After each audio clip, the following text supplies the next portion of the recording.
second part of our session. It's our panel, and I'll announce our guests in just a moment. We can take a seat right here.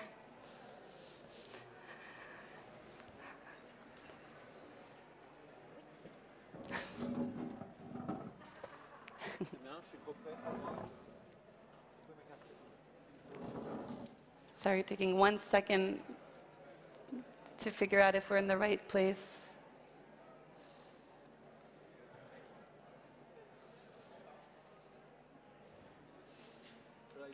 Are we all set?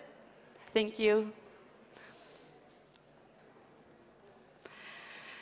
So let me introduce you to our amazing panel. We're continuing the conversation. I hope you enjoyed the performance by Minuit 12. It allows you to also see and to experientially have this feeling of what it is to do art that has impact. And here we have two amazing people today who focus on giving these experiences to others in various ways. First, across from me, we have Rachel Marks.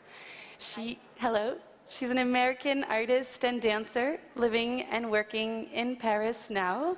She's currently in residency at the Philharmonie de Paris in support of the association inspired by KM. Rachel's also a tenured professor at Parsons Paris, and her work investigates the relationship between nature and humanity. Her practice explores how trees thrive together within the forest community, primarily through site-specific large-scale installation and performance, as well as sculpture, painting, and drawing. And if you were at ChangeNOW a few years ago, one of her pieces is really memorable to anyone who was here in 2020.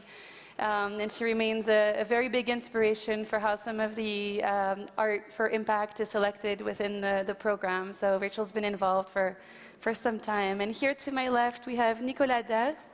He's an expert in sustainable development strategy and communication, but he's also launched one of the largest vegan festivals in Europe. And he is now working on a new project that he'll tell us about today. And it's a floating festival dedicated to Europe, culture, democracy, and leveraging public spaces and finding a different pace to explore these themes experientially. So he'll share a little bit more about this today with us. Thank you. Hello, everyone. So Rachel, I wanted to start with you and to hear a little bit more about this dynamic that you play with and how you bring nature into your work. Can you please share with us? Definitely. So I think that art is something that should be an experience. It should be something that can make an impact on people, and it's not something that's necessarily only for a museum. I think everyone can be involved in art, and art should have the purpose of making an impact and bringing people together.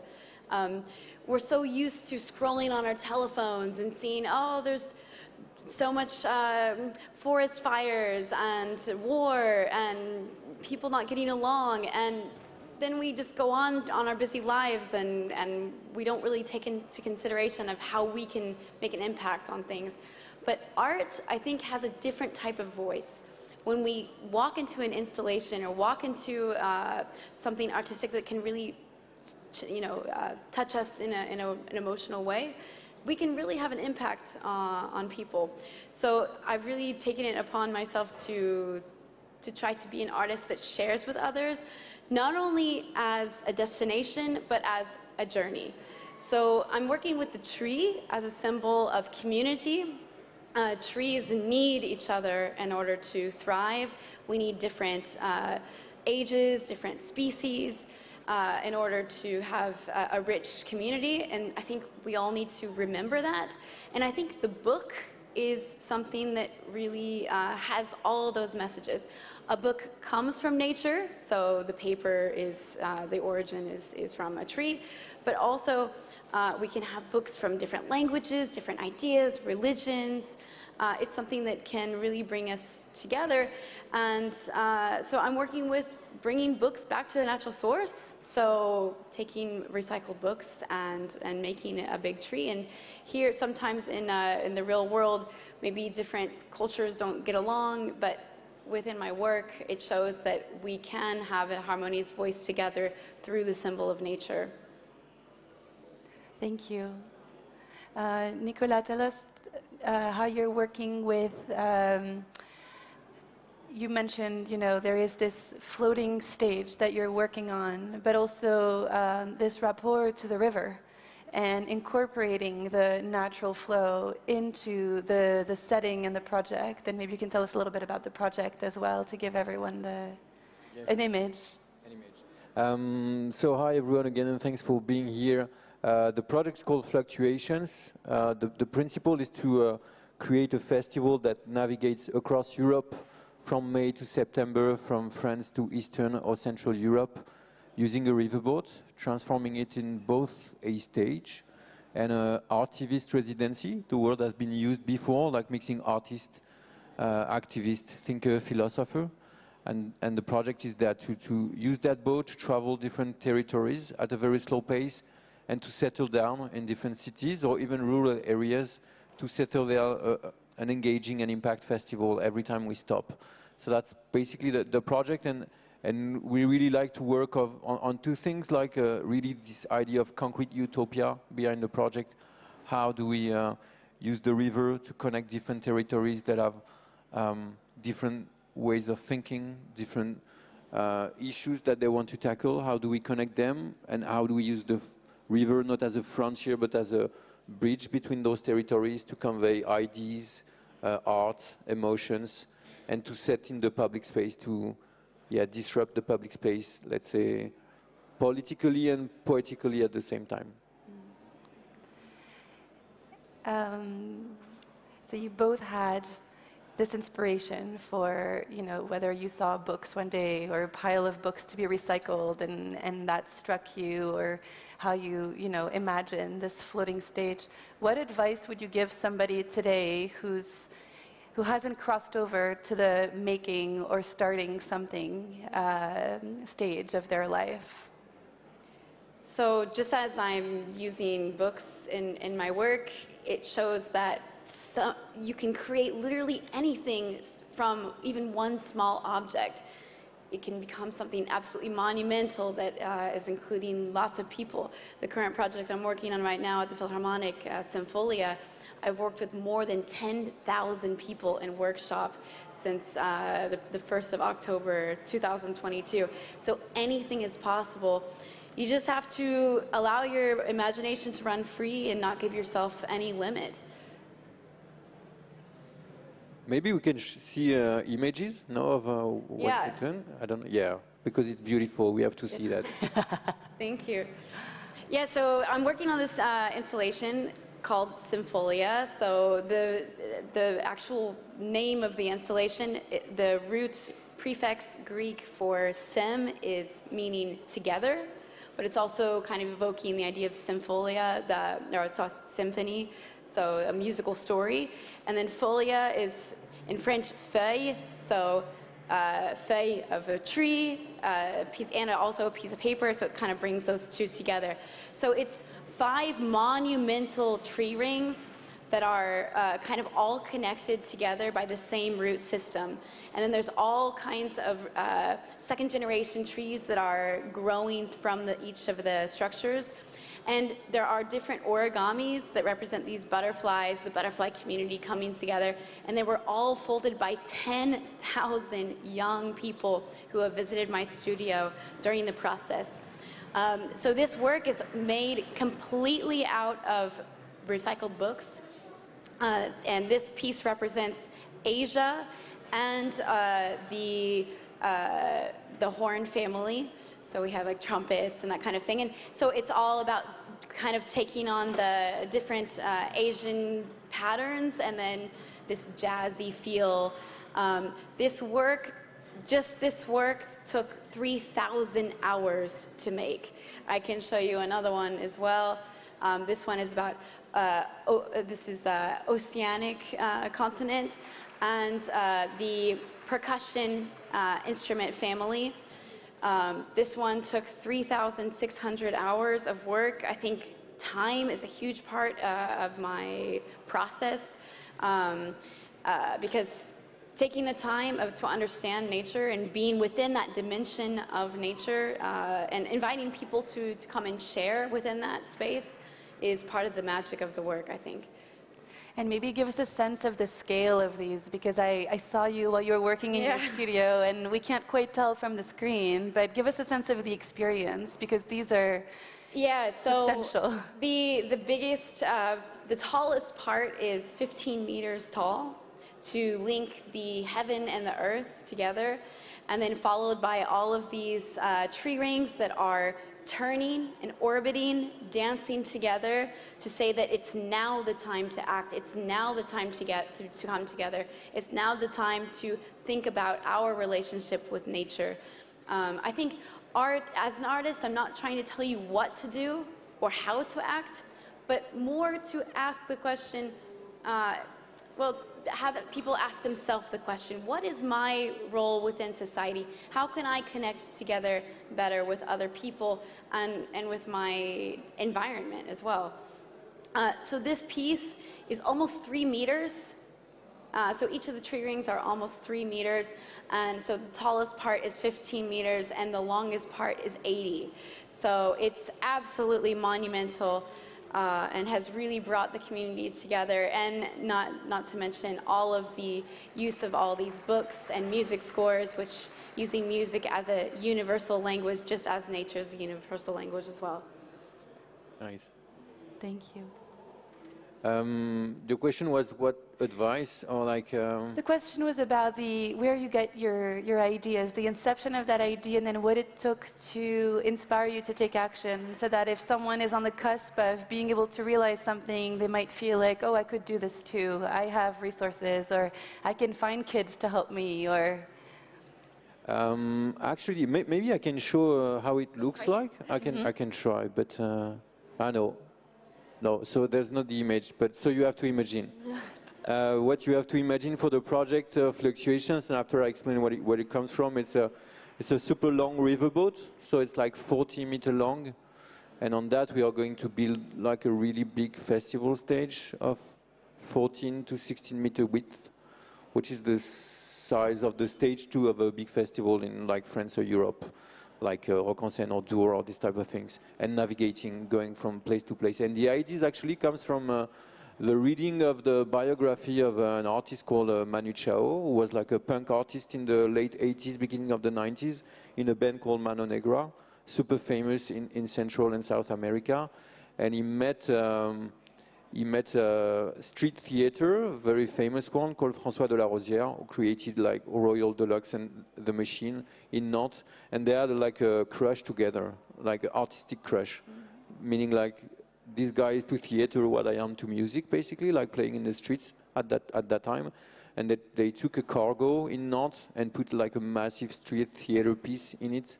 And they were doing like shows every night between going from Central America to South America on the coast. And we've shows every night of theater and concerts. And the idea came from that, on how do we use like this idea of circus and itinerance to like mobilize things, but how do we adapt these to more actual topic causes, of course, like climate change, biodiversity loss, inclusion, LGBTQ rights, feminism, anti-racism, decolonialism. So how do we address those topics through a festival? And how do we use as well the pleasure of gathering together for a party to bring purpose? So that's like the key thing. And just to come back to your question of the advice, I just would want to come back to your point on like, I think when you mix art and purpose, I mean, like, I don't consider, I'm a musician, but not like artist as amazing as you are, but as soon as you combine that, you see how people can get attracted to that, and how you can have people on board. Like on the first festival I created 10 years ago, coming from an idea, we had like so many volunteers, amazing people who became entrepreneurs afterwards, joining it just because they believe in the idea and the purpose. And it's the same thing today with this like new project. So in the fear of, okay, maybe I have the fear to start, it's just to be convinced that you won't be alone for a long time. That's for sure, because people will join your ideas and support it. So it can be scary to start, but the moment you are going to be alone is going to be a very short time. Do you agree with that? Yeah, definitely. And I also think that You're nodding. yeah, I also think that art can be in other types of areas. We don't have to see art only in a museum or in a gallery. We can put art in an abandoned space. We don't have to wait for propositions to happen. We can also be proposing things. This project that I'm working on now started with the Mbappe Association. So it had nothing to do with art in the beginning, just this idea that this association is all about education, it's all about sharing, bringing opportunities to young kids, which is exactly something that I'm interested in doing, and so just partnering up. So art can be literally anywhere. We don't have to wait for the right perfect space. Art exists here in this conversation even. And I think you would agree with that since you're taking the art on the road. Totally on the road and occupying public space to create festivals. And it can be in the city center, it can be in an abandoned field, it can be close to an old warehouse. It doesn't really matter. And what I agree a lot as well too with you is how do you go to places that are less privileged in terms of art offer, for example. So we are going to do first prototype of festival this summer. We will be in Brussels, and where we will add is between Anderlecht and Molenbeek. So it's a very multicultural area. We find an empty space there, and it's great to be there because it's an occasion to bring music, discussion, direct democracy assemblies in a place where yeah, the world cross, basically. And this place is physically connected to Lille, basically through the river, and physically connected to the next city that is going to be in Utrecht in the Netherlands. So we can just like, yeah, take the emotion and the ideas from that space in the public space, give joy through party, and take that to another city afterwards. So definitely bringing art out of a museum is key, because museums are colonial spaces as well, in a way. So it's important. And maybe you can give us a sense of scale as well. I remember you speaking about the navigation distance from two cities that feel super close for us, and it feels like both of you have this ability to slow time down for people, which is a big part of this conversation as well. I think a lot of the themes that you touched on that you want your festivals to speak to can be remedied, at least in some part, if we were to slow down. So you talked about the tens of thousands of hours, which is quite different than what it takes a creator on TikTok to create a video, right? And everyone thinks they can create stuff now because it is so immediately gratifying. So maybe speaking to how you slow time down would help us understand how that works. Yeah, totally. And to come back to your point, and what is great as well in your work in this sense of slowness, is that I think it's urgent, it's an emergency to make slowness sexy and desirable. We need that. We need to slow down things. and it's not the case. It's not where we're heading. We know where it's heading us. I mean, towards like environment, social pressure, everything. So we need to slow down things. But for that, we need to make that desirable. And to answer to your question, truly, so the first prototype is going to be in Lille, 6th and 7th of July, and then we take the boat and we travel to Brussels. So it takes 1 hour and a half by car, basically. But it takes four full days with the boat. But what do you make of that time? Is like, then inside we have artists, we have activists, we have thinkers. They share time, they share meals together. We talked about how meals are important in the social gathering and power of creation. And it's really like, yeah, taking that time and having a purpose, and even not a purpose, just like having the time to share and see what comes out of it. We don't have like artists in residency to like, oh, in 4 days you have to produce something. No, it's a slow residency. Just like be there, enjoy the moment, enjoy like flowing down on the nature, and we'll see what comes out of it. And meeting people, and that's as well a strong belief in like, for art, and sometimes like artists that are not yet super engaged, to encounter science, social science, all type of science, it takes time. So that's what we want to bring there as well, like make that time a sanctuary and we'll see what comes out of it. No idea yet. So maybe that's a good moment to tell people where they can find you. So where can we find out more about the festival that you're running, about Flotations? You can find, of course, on Instagram, like Fluctuations Festival, and find here, like I'm here, if you want to talk as well. We are always happy to have people onboarding. That's the case to say it. So just, of course, like on social networks easily and write, and we answer. But as well, right here, right now, if you're talking about like slowness and the right pace, I mean, I'm here, so here to talk as well.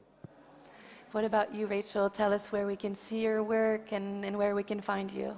So currently I'm installing at the Cité de la Musique in a big space called the Rue Musicale, actually.